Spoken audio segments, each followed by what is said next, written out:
In order to make more profits, they are prepared to go to Europe and Asia.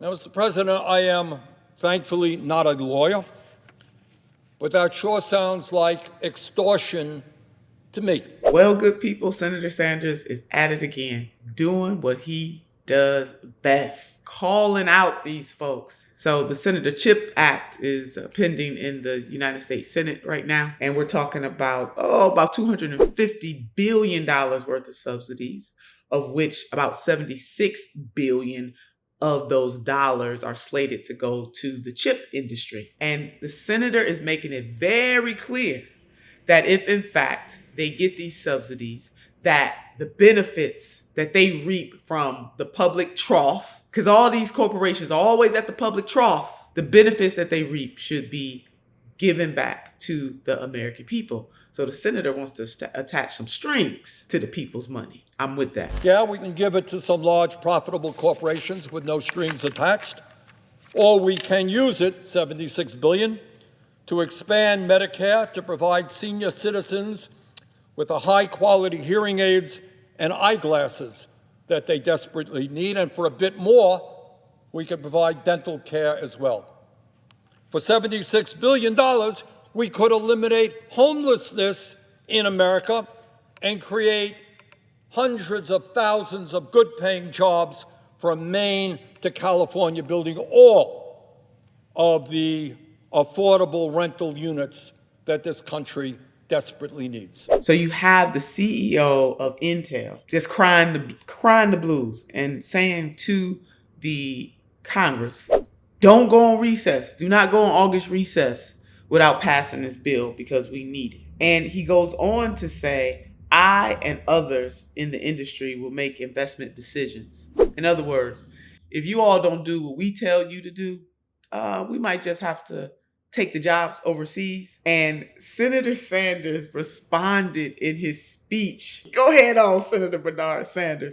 Now, Mr. President, I am thankfully not a lawyer, but that sure sounds like extortion to me.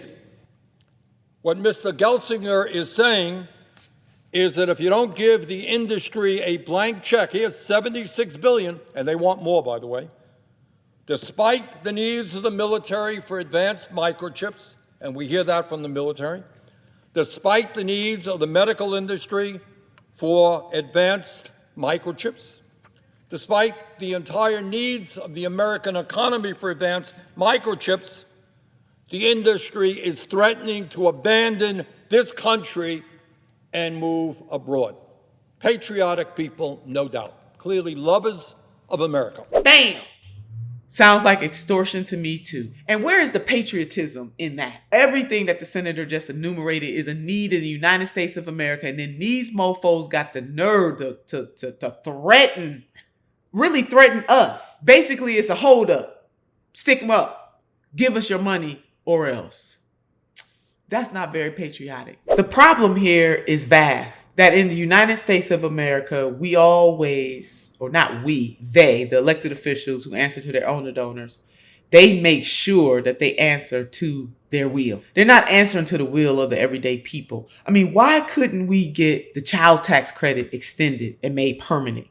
I think $250 billion could get us a whole lot for the everyday American people, everyday working class, poor, barely middle class people in this country. Why couldn't we raise the federal minimum wage in the United States of America that has been stuck at $7.25? Oh, how about paid family and medical leave? How about that? How about we put a windfall tax on the oil and gas industry? I mean, there is so much that we could do with that. How about advancing and enhancing Medicare for all? But yet and still not batting an eye with this CHIP Act. $250 billion of our dollars. And that's what I need you, sisters and brothers and family and friends, to understand. It's our money. And we got elected officials doing what they do worse, which is to answer to the owner donors and not answer to the everyday people with our money. So when they talk about what they're not going to spend, it's our money. So we should have a say in how it is spent. We need a real social contract in this country, a social contract one to another that focuses in on public goods to edify and to lift the everyday people of this nation. But yet and still, they probably gonna take this threat from the CEO. And I'm so glad that Senator Sanders called it what it was: pure, unadulterated extortion. But that sure sounds like extortion to me. I do hope Senator Sanders' amendment putting strings to be attached to that money is adopted. I do. And I want to bring the Reverend Dr. Martin Luther King Jr.'s words into this space. Let him have the last word on this. And here it is. This country has socialism for the rich, rugged individualism for the poor. The Reverend Dr. Martin Luther King Jr. spoke those words, baby, in the 60s. And it is as if his voice is speaking to us right now. We need to turn that around to make sure that the type of democratic, the social contract that is rooted in the best of democracy for all people and not just the wealthiest and most well-connected people in this country. Corporations get welfare all the time, and we really don't say not much about that. When it comes to giving money to corporations and the wealthy, we call it subsidies. And when it comes to making investments in the hoods where people are misunderstood, rural hoods, urban hoods, suburban hoods, we call it welfare. Something is wrong with that. We can do better. We must do better. Let's go ahead and make a demand.